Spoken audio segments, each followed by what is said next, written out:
Good afternoon, Wild Earth viewers, penguin lovers.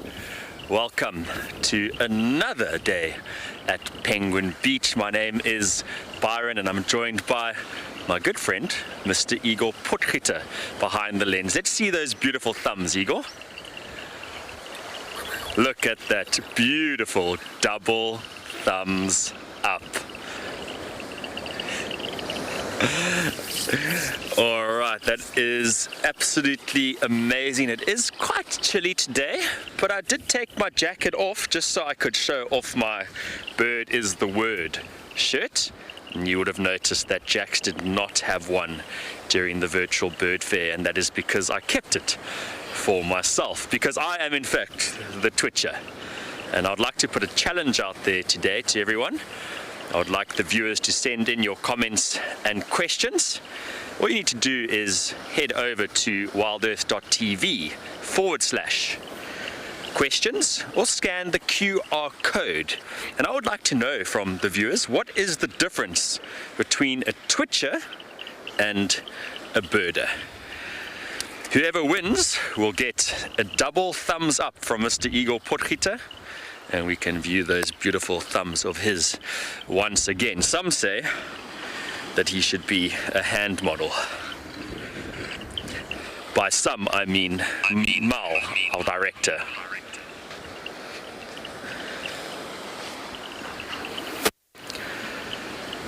What a way to start off the Penguin Beach show with a beautiful African black oyster catcher.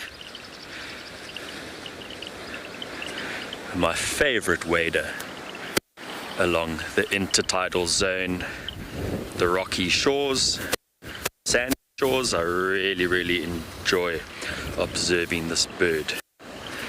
It is just so beautiful, the contrast between the black plumage and the orange bill.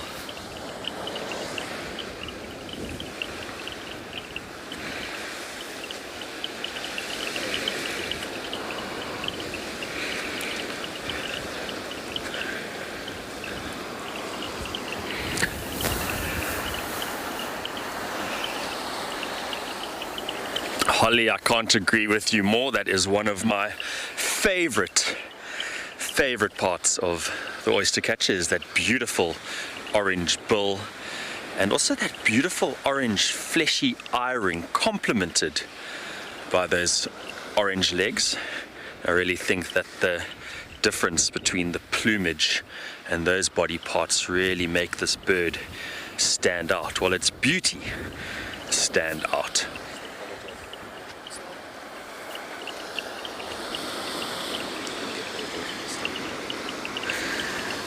We did have a late start, and I would just like to apologize to all the viewers. We were experiencing some minor technical issues, but we are again so stoked to be down here with you today. This oyster catcher is having a really good time. The tide is still low, as you can see. The rocky shores are nicely exposed with the low water levels. And it's just wading through some shallow water, looking for some nice marine snails. A very nice, easy prey item for this bird.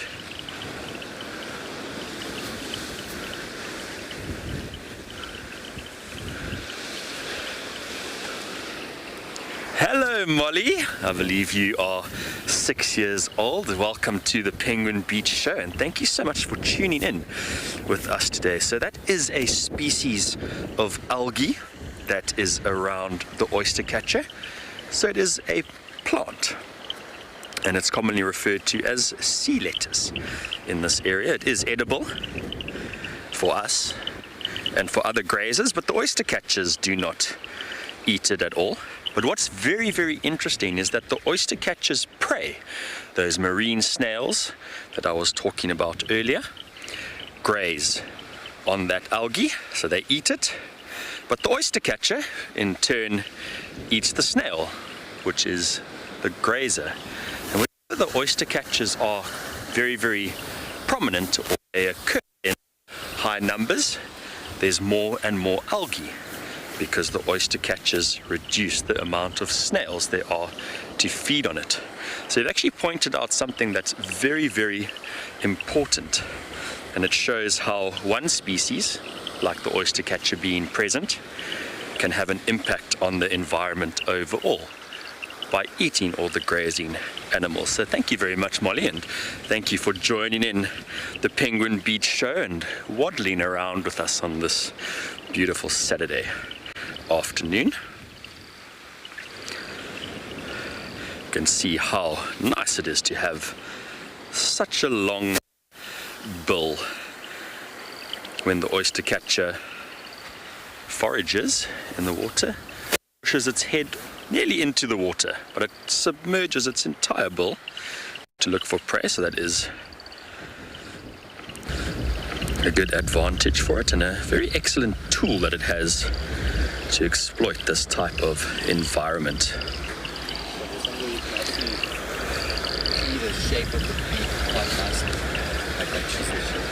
Igor's just saying to me that he's noticed that you can see the bill very, very nicely, and he's commented that it looks like a chisel, and that is the perfect way to describe the bill of an oyster catcher. It is a chisel-like bill for chiseling organisms off the rock, or for pushing that bill in between two shells, like that of bivalves of the black mussel, to get access to the flesh.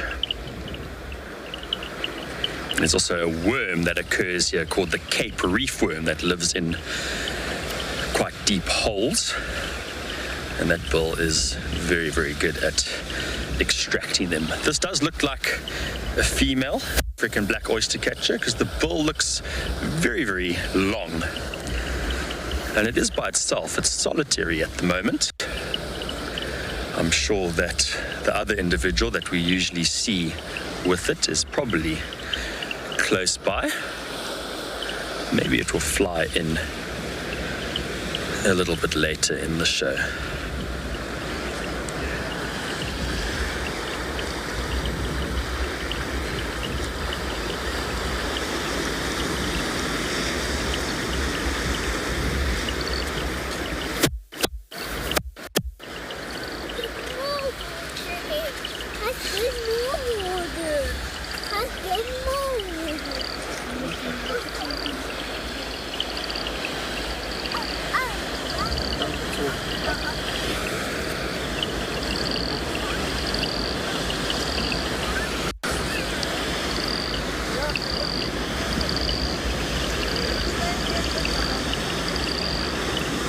This bird is very busy at the moment.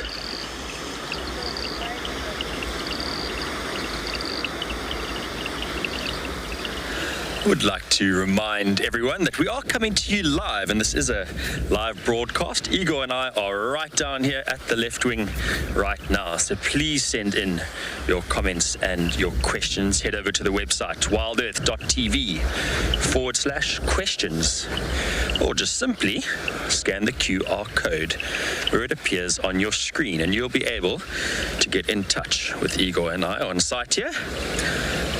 Send us questions, comments, tell us stories. Let us know what the difference between a twitcher and a birder is.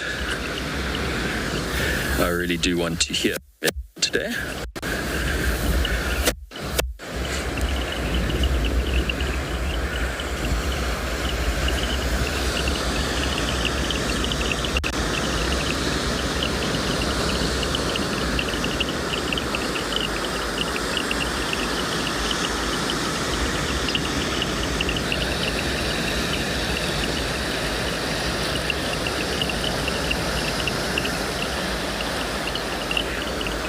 Hello, Hannah. That's a fantastic question, because the ocean can have so many different colors.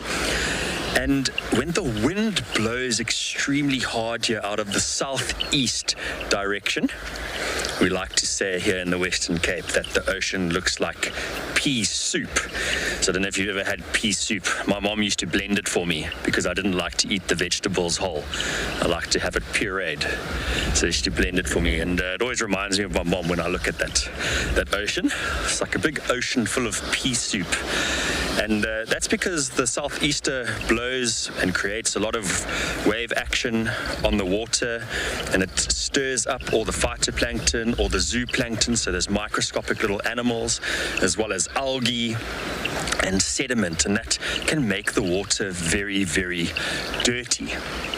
And the opposite is true when a different wind blows, which is the wind that we experience here in the winter time. When the northwester blows, it pushes all the surface water out to sea and pushes all those suspended particles and microscopic animals out, and it actually clears up the water very, very nicely. It will also depend on the water depth, because light can only penetrate so far into the water. So there are a number of factors. Wave size would also be another contributing factor. You can have beautiful offshore winds blowing everything offshore, but then you can have extremely large wave action, which can stir up a lot of particles in the water. Help that Igor is showing you as well, the leaves or the fronds that are right on the surface there are constantly eroding away. So there's always small little bits of this kelp plant in the water that actually is one of the key factors for life to survive here, because all of those little pieces of kelp feed a lot of organisms here. So in the Cape, the water is generally quite dirty because of the seaweed. Dirty, maybe not the right word. That's more of a fishing term. They say dirty. Maybe not clear, or the visibility is poor. Igor, what's good visibility for the Cape? You're a diver. Well, the Cape is definitely on a different standard to the Indian Ocean. So if anyone's dived or been in waters such as Mozambique or Setswana or any part of that coast, a bad visibility day would be anything below 20 meters. So 15 to 20 meters would be considered, medium. Anything below 15 meters is bad visibility. Here in these waters, if we get anything above 7 meters visibility in the water, it is considered fantastic. So what you're saying in the Cape is you generally can't see your hand in front of your face. Sometimes not. It makes for some quite terrifying dives. Yeah, you have to, I must say, you have to be brave to dive in the Cape. Mine starts imagining all kinds of things. Ice cold water, great white sharks, and a very, very dark ocean with poor visibility can make the most experienced of divers quite nervous.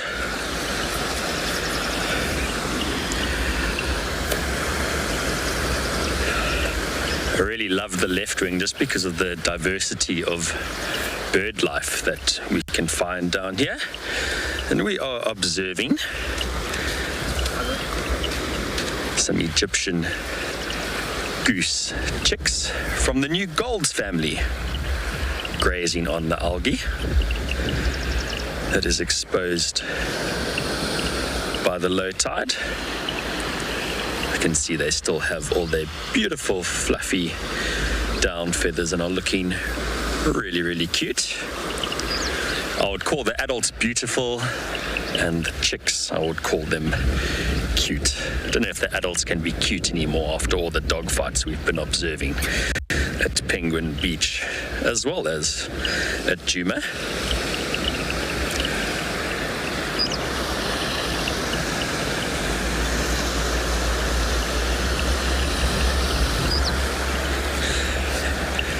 Hello, Andrew. So that is a fantastic question. What makes a bird a seabird? So the birds that we are looking at currently, the Egyptian geese, I wouldn't classify them as seabirds because they do not venture offshore.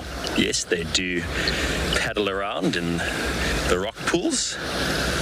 Sometimes they even swim along the coast, but I would say that a seabird is a bird that depends completely on the ocean and heads out into the sea to forage.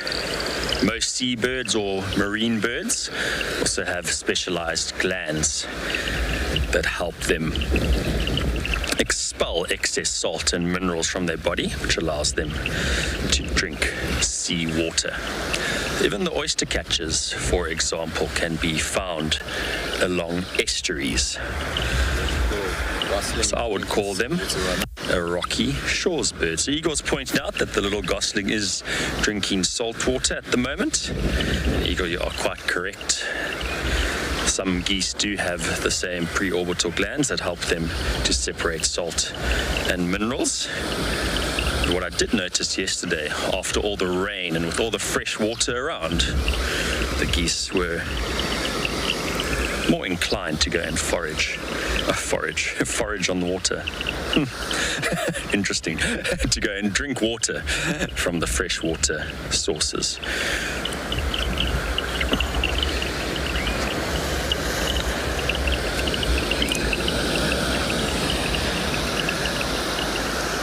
Let's see, I'm sure that the adult that is close by is Mom. Mom likes to stay very, very close to the little chicks, while Dad often likes to watch from a distance.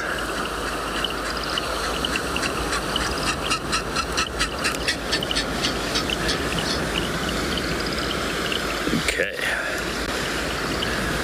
It actually looks like that is Mom. Nice thin neck, which indicates that this is a female Egyptian goose. And as soon as the one penguin got just a little bit too close to the chicks, Mom came in there honking away. The females also honk, the males generally hiss, and is now very, very close to the young chicks. Dad's actually taking just a little bit of a time out. He's obviously had quite a rough morning and just needs to chill out a little bit. But I can assure you that even though he's standing on one leg relaxing, he's still being vigilant. If there is any threat to his brood, he's going to take action.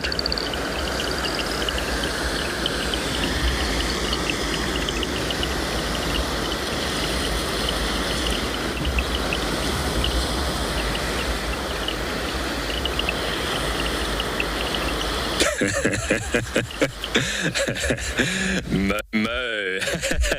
I'm not exactly 100% sure of how they make that honking sound, but definitely be using their syrinx and their respiratory system. I can try and mimic it.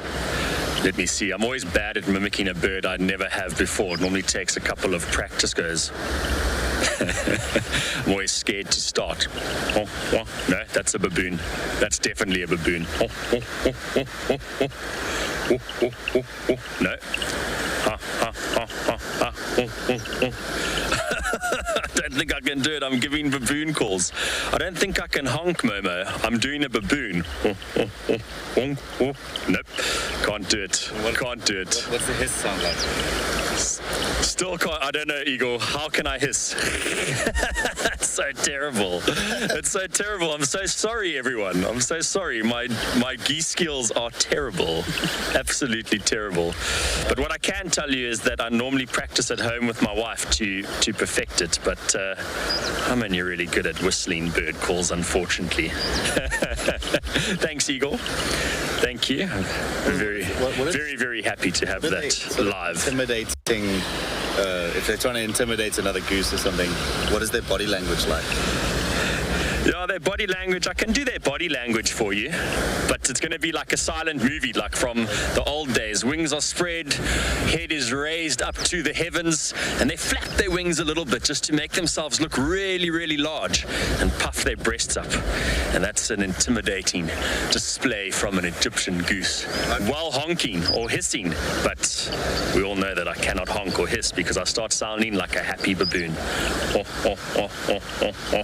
That's what a happy baboon sounds like, by the way. I feel pretty intimidated right now. So Do you? I do. I didn't see you fly off, but I'll If I take didn't have it. to man the camera, I would have run away. Would you have? Yeah.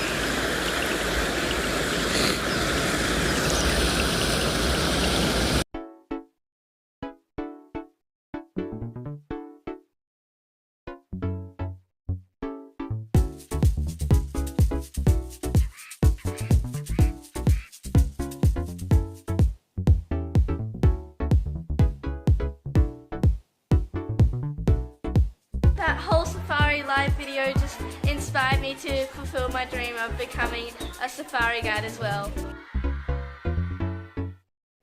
Here on WildEarth, we love it when you interact with our guides while they are live. In order to do this, you must head over to wildearth.tv/questions and submit your questions, comments and suggestions. Simple as that. And to make it even simpler, from time to time you will see a QR code on your screen. Open your camera phone and scan this code and it will take you straight to where you need to be. We look forward to answering your questions on this channel.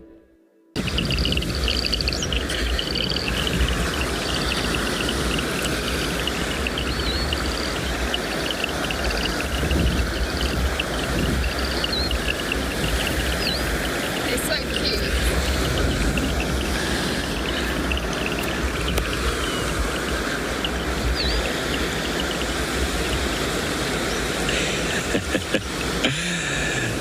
Hello, Tim. You're quite right. Geese always do seem quite aggressive. I've had some experiences with domestic geese where they've sort of created a barrier that I could not pass, and they just hissed at me. And I have also had the same with Egyptian geese, except the Egyptian geese I actually ran with my wife in the opposite direction, and the one goose grabbed my little dog Rosie's tail, the little Maltese poodle, which was quite a terrifying experience, probably more so for Rosie the dog, because my wife and I we were quite safe. The fights that you see here at Stony Point are mostly related to space and competition for space, of course for roost sites and for grazing areas and for water. And what we have noticed is there's been a very large influx of Egyptian geese at Stony Point. They are a range expanding species, so they are very, very successful. And their numbers are growing at quite a rapid pace, and mainly due to human modification of the environment. So they really love fields and parks where there's grass that wouldn't necessarily have occurred in this fynbos biome. So there's a really, really large influx. And Eagle's just started smiling, and I know why he's smiling. It's because one of my favorite birds has just shown up here. I said I really want to be at the left wing today because I want to see this beautiful, beautiful white bird, Mr. Yellow Socks, the little egret, and the little egret doesn't worry about the actual time of day, whether it's 8 o'clock, 9 o'clock, 5 o'clock. It's not worried about that. It's worried about how the tides move. And it has flown in here after low tide. The water is pushing in a little bit, and it's hoping to find some southern mullet in all likelihood, or maybe some blennies in those shallow rock pools. And it's just having a look around at this point.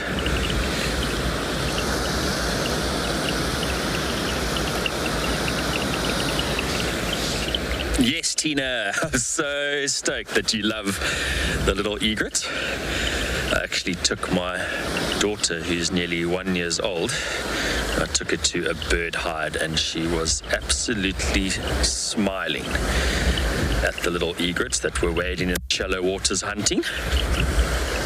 We did have an excellent question yesterday about which seabird wouldn't classify egret as a seabird either, but which seabird has the best vision? And I constantly kept finding sources for birds of prey, terrestrial birds of prey with their binocular vision. But the more I thought about it, the more I realized that penguins must actually have some of the best eyesight amongst marine birds. They have very, very soft lenses and very strong muscles in their eyes, and they can expand and contract their lenses, which helps them see very clear above water and also in the water. Then they have a third eyelid as well, also known as a haw or nictitating membrane that serves as goggles. Igor, I would like to show everyone my nictitating membrane. So let's see. Igor, find my nictitating membrane for me. Mine is mostly reduced. Can you see it nicely? I'm quite dark. Turn my face. Okay, I'm going to go with the left eye now. Can you see the red in the corner of my eye? Okay, so that is what is left of my nictitating membrane, or third eyelid. Mal's telling me in my ear that she can see what used to be my nictitating membrane. I don't have a nictitating membrane like a penguin, because I don't have flippers. I've got these beautiful hands and digits that are nice and dexterous. You can imagine a penguin trying to get something out of its eye with its rigid flipper. How? It can't, but I'm a primate. I've got these digits, and I can simply, if I get dust in my eye, I can try and wipe the dust out. Or if something is coming towards my face, I can slap at it. We've all seen people do this. We've seen apes and monkeys do this as well. But penguins with their flippers, very limited movements that they have, and are unable to protect their eyes. But I do. You can also, with your hands, use the can opener to open a can of anchovy. So I actually do. Here's my third eyelid, Igor. I am like a penguin on land, though, not in the sea. I've got my special glasses on that. So if a bug flies towards my face, it generally hits the hard lens of my glasses. Yeah. That's why I've lost my nictitating membranes. Not because of my hands, because I wear glasses. School is out, and in the midst of all the excitement, WildEarth has created some fun new t-shirts so that our wild kids and future conservationists can get out, run, jump, play, and explore nature freely in something that's made for a little outdoors rough and tumble. Find this and so much more on our shop. WildEarth kids, it's in your nature. We are offering our explorers another extraordinary WildEarth experience. Explorers stand a chance to win a 3-night stay for 2 at Amakhala Game Reserve, picturesquely situated next to Addo Elephant Sanctuary Park. Enjoy an authentic bush lodge experience in the luxurious Woodbury tented camp and feel the heartbeat of Africa on exhilarating safari drives. Sign up to be an explorer today, and you might soon be off to this untouched safari destination with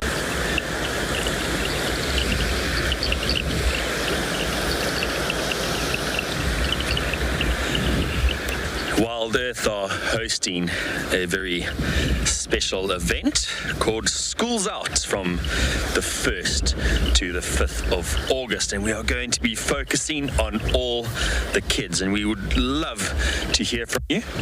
Send us a video of you being out in nature or hanging out in your garden or a park. Let us know what you love about the natural world. We want to interact with you as much as possible. You don't only have to send videos, you can send us comments, questions, and any stories that you might have. All you need to do is scan the QR code. So kids, we are focusing on you next week. Next week is all about the youth, the next generation, and we want to know what makes you excited about the natural world. What makes me excited about the natural world, Igor? Penguins. Look at these beautiful, beautiful pied or black and white marine birds that we are so fortunate to observe along the South African coastline.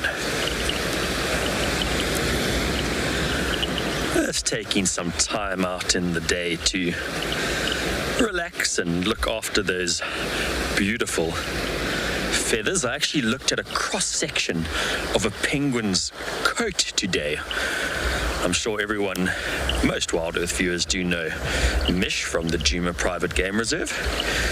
Mish sent me this picture of a cross-section of a penguin's coat, and it is absolutely unbelievable. So I would love all the viewers to go and Google a cross-section of a penguin's coat and just look how thick it is. And it really opens your eyes as to why, I know the African penguins are in a temperate environment, but how penguins can survive in such harsh sub-zero temperatures in Antarctica. There's a beautiful juvenile with a very dark face, just a little bit of white above the eye. It's extending its neck. It looks like it's looking at something with curiosity. Is that bird looking at us, Igor? Igor doesn't think so. Not too curious, because it was just a little neck extension and then straight back down to below its belly to clean the feathers. What would you still like to see before the show ends? Igor's popped me a question, yeah? Igor, did you scan the QR code? I scanned the QR code. Yes. I did. Did you? Okay, because if you didn't scan the QR code, I was not going to answer your question. Seeing that you did, I will answer it. What do I still want to see before the show ends? You know what I would really like to see, Igor, and I know that it has appeared on Penguin Beach before, and you probably guessed it is a bird. But I would love to see a pied or giant kingfisher along the coastline here. The pied kingfisher is, I believe, I stand corrected, but I think the heaviest hovering bird in the world that can hover without actually facing into the wind. Giant kingfisher can also hover because of its large size. It needs to orientate itself facing into the wind, but the pied kingfisher can hover without any wind. And it dies. Yes, I'm definitely sure, Igor. I'm so sure. It's the heaviest one. It's the finale of the Ranger Race. Come join us to see which guide has won the chase. Join Rexon and Tess and a very special guest. Who could that be? Come along and you'll see. Let's chat about how you can join WildEarth. At Eco Training, you can show us your worth. We'll talk about guiding and Ranger Race combat. We'd love to see you at our fireside chat.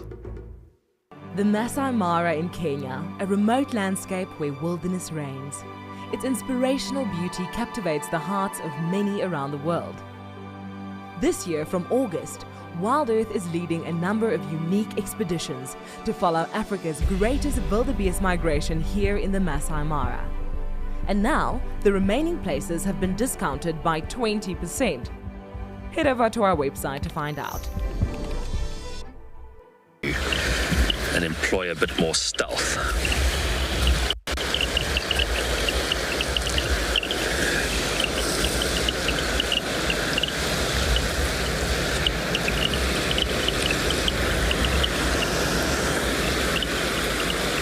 So Mr. Yellow Socks is using stealth today, standing dead still like a statue.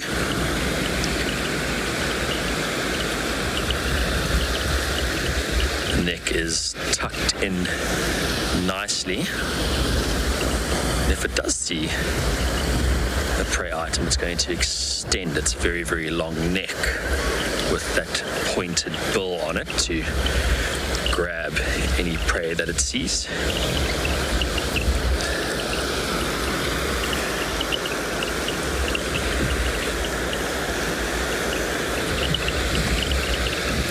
And there were those beautiful yellow feet, and look at that lovely Gandalf beard, or plumes along its breast.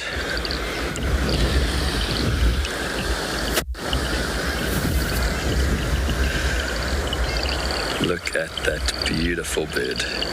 Long, long legs, so it can exploit areas that have a lot of deep water in comparison to a bird like an oyster catcher that has shorter legs. So the little egret can actually extend its foraging time. Oh, it just grabbed something. I couldn't quite see what it was. Eagle, could you see what it grabbed? It's going again.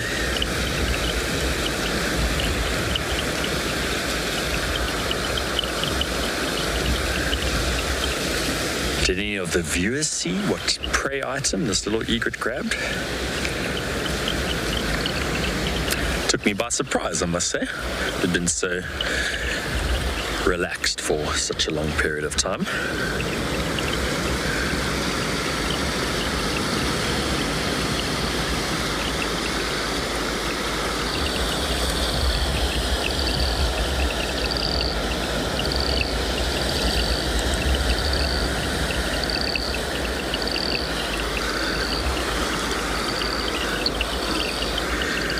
Are you fact-checking me?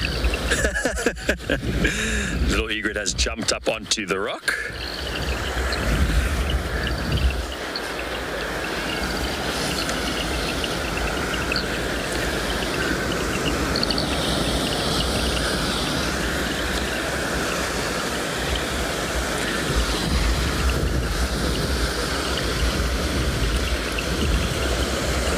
Look how this bird can stand like a statue.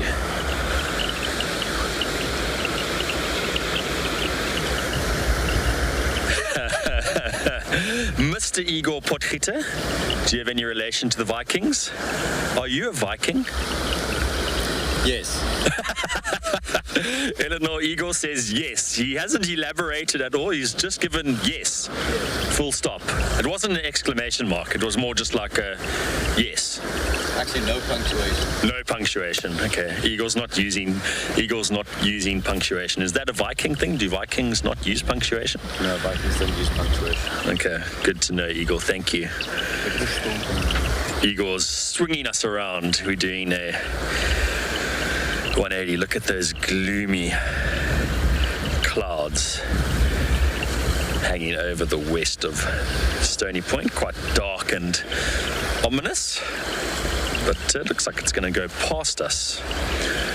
The valley where the rain comes from that hits Stony Point is actually quite nice and light.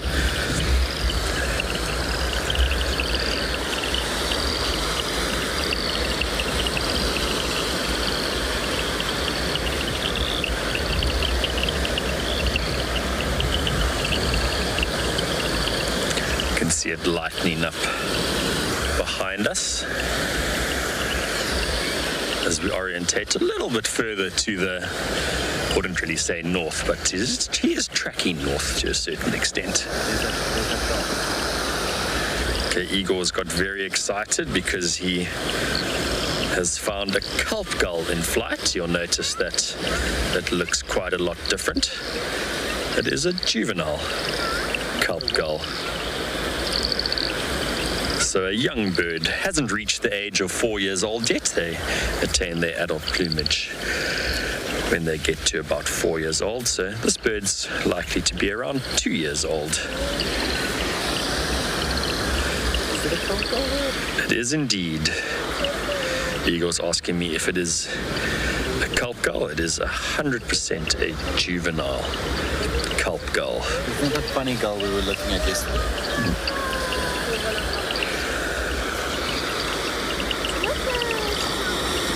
We want to make it even easier for you to interact with our guides whilst watching WildEarth. When you see a QR code like this pop up on your screen, then open your phone camera, point it at the code, and you will be taken directly to our question page. Simple as that. Then you can let us know what you want to see, ask questions, and much more. I've had it before where I've been walking and a water buck's jumped out of the grass. It's quite a frightening experience. WildEarth, it's in your nature.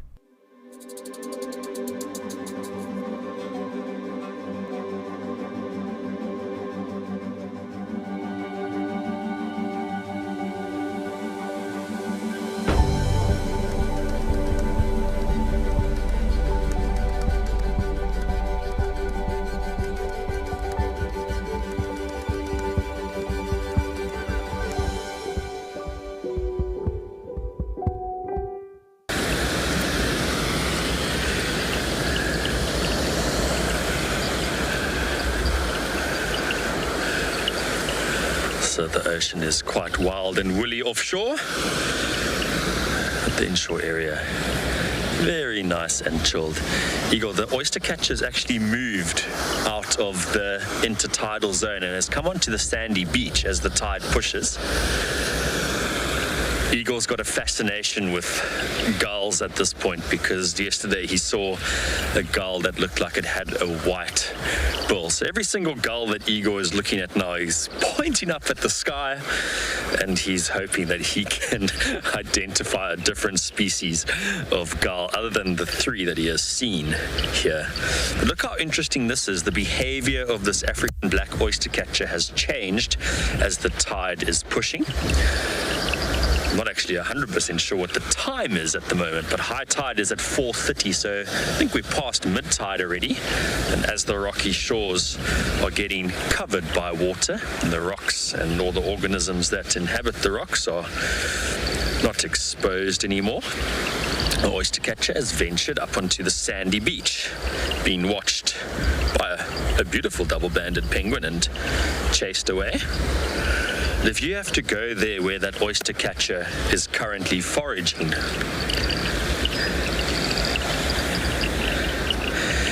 and you go and you dig in the sand, there will be hundreds of tiny little sand fleas, crustaceans that will hop out there, and that is what that oyster catcher is currently targeting. So Liesel has a fantastic question. Liesel, welcome to the show. And talking about beaks or bills, look what this African penguin has. A little piece of dried seaweed. You can see that it's dry. It's not floppy at all. So that's been on land for quite a while. And it's just put it down. Igor, did it put it down next to another penguin? No, it got scared and it dropped it. It got scared and it dropped it. Okay, so it got scared and it dropped it.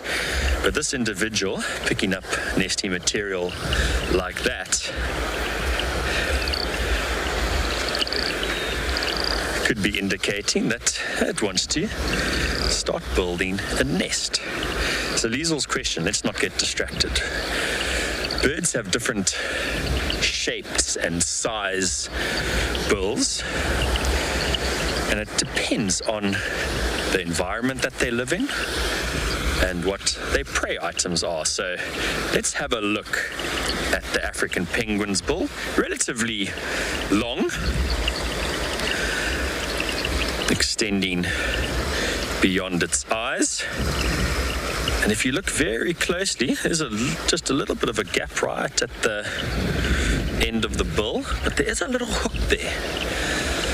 And that little hook is there, and the bill is that length so that it can reach slippery little bait fish out in front of it. Of course, the hooked bill is able to grab the fish. You'll notice that the bill is quite thick as well, and the penguins employ quite a clever strategy when they grab their prey. If they're going to grab a fish, they grab the fish right at its gills, and they actually compress the gills in the heart of the fish and kill it so that it isn't difficult to handle. Of course, they've got the backwards projections in their mouth as well that help them stop the fish from wiggling away. Igor, let's have a look at the oyster catcher and then just compare the oyster catcher's bill to the African penguin's bill. Also a very long bill, not as thick, quite delicate actually in comparison to an African penguin's bill, and that's more like, when it opens its bill, it's more like tweezers, so it can pick up small little crustaceans like it is doing now. It's quite narrow as well, which allows it to push its bill between bivalves, like various mussel species, and open it. And the thin tip of the bill can also go into the opening of a sea snail's shell, and it can prize out meat. Where's our little egret, Igor? Where's our little egret? Let's go from Oystercatcher bill to Mr. Yellow Socks, the little egret's bill. This bill looks like a dangerous weapon. A dangerous, dangerous weapon. It's also got a extremely long neck. Igor's asked for my binos. There you go, Igor. So just look at that long bill, accompanied by a long neck. It's kind of like a spear.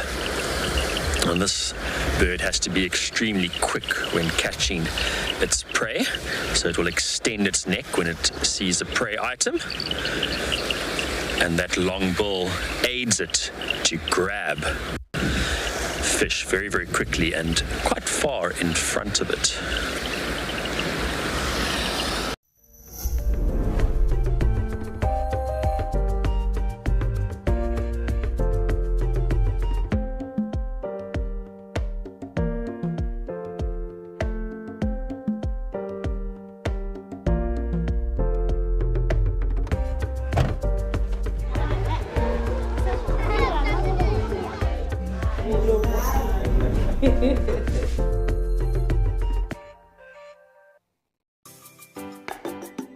School is out, and in the midst of all the excitement, WildEarth has created some fun new t-shirts so that our wild kids and future conservationists can get out, run, jump, play, and explore nature freely in something that's made for a little outdoors rough and tumble.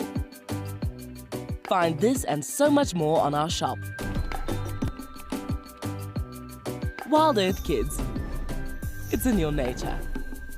Birds also have a very, very wide gape as well, and some very specialized feathers around the bill called rictal bristles that will help catch insects trying to get away from them.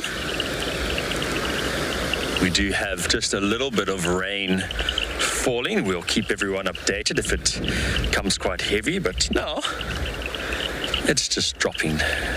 There's some big drops, but it's not too bad at the moment. Igor's found cormorants, white-breasted cormorants, juvenile white-breasted cormorants.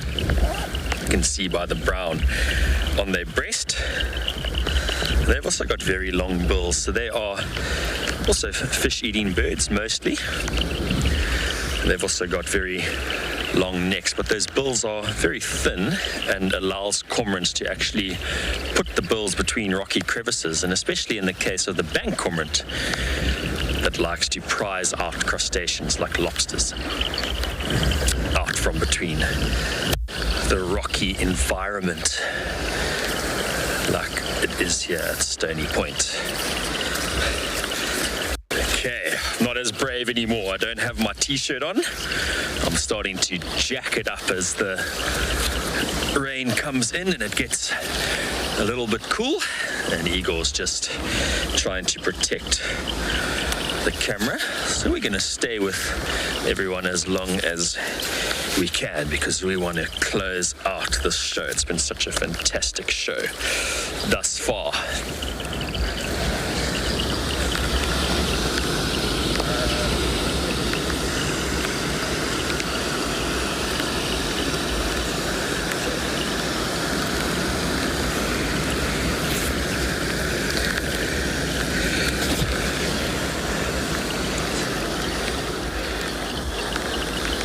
Very nice shot that of the cormorants hanging out on the breakwater. I think out of all the cormorant species, the white-breasted cormorant is the most prominent at the breakwater, but I love just looking at all the penguins in the background. We were down there yesterday at Jacuzzi, so we're looking at penguins that are around Jacuzzi and Oystercatcher Cove. Gives us a different perspective of the colony. We are completely on the other side of the colony today. Coming across to the slipway to Hideaway. Not sure what Igor has found. He's seen something. Oh, Igor, you asked for a Heidi da, and we got one. The African alarm clock. Hello. A bit late today. It's midday already, or past midday. And this takes us back to bills. Look at that bill, long bill, decurved. So that bill actually points towards the ground. And that bill is perfect for probing in the soil. It's decurved like that to add strength. If the bill was straight and this animal probed into substrate, for example, there would be a chance of the bill breaking. But that bird can really push its bill into soil to search for worms, for example. WildEarth Explorers is a club aimed at people who love nature and care about the earth we live on. First and foremost, if you join our club, you can watch WildEarth completely ad-free. In addition, we have great monthly prize draws, a weekly newsletter, and access to some great extra content such as fireside chats, AMAs, and hangouts. For a small monthly subscription, you can join other like-minded viewers and be part of the club. WildEarth Explorers, it's in your nature. After an exhilarating day of live safaris, what better than to cozy up around a fire? Sign up to be a WildEarth Explorer and let our guides enchant you with their stories and exciting animal encounters. And of course, stand a chance to join in the chat and get your questions answered in real time. So what are you waiting for? Join the Explorers Club today and start to enjoy our special evenings around the fire. WildEarth Explorers, it's in your nature.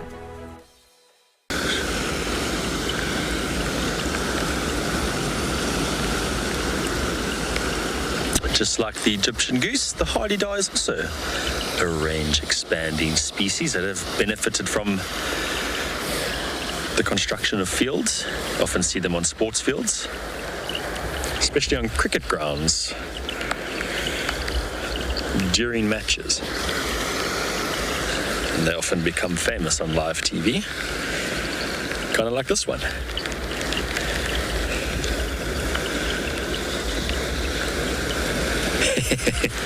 Just popped its head up there for a second.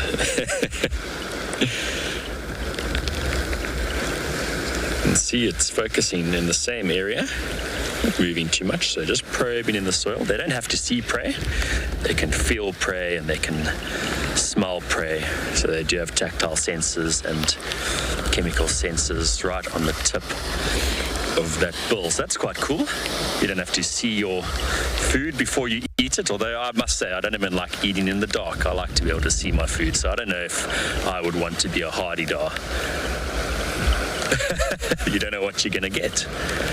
Well, I suppose you do for touch and smell if you are so specialized, but I would prefer to be a penguin that can see its tasty fish.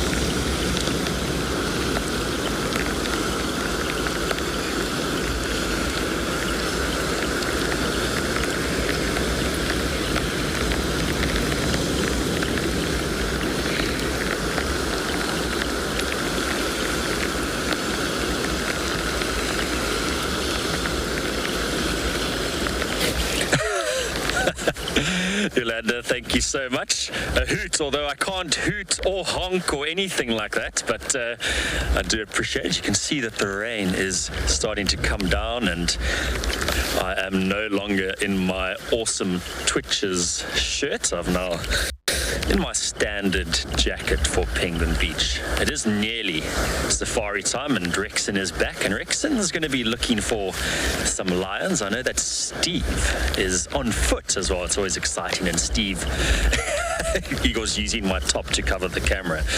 Steve is going to be tracking lions on foot. It is also the ranger race, so don't forget about that.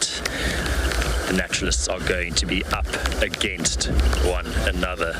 Igor's apologizing, by the way, just trying to keep the camera safe, so if you see something waving in front of the lens, but he looks like he's got it sorted now, right at the end of the show. Igor, well done.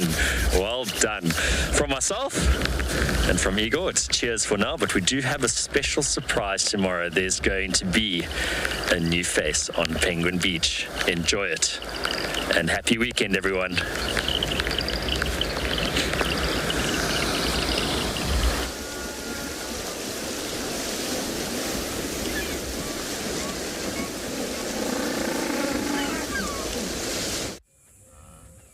This program features live coverage of an African safari and may include animal kills and carcasses. Viewer discretion is advised.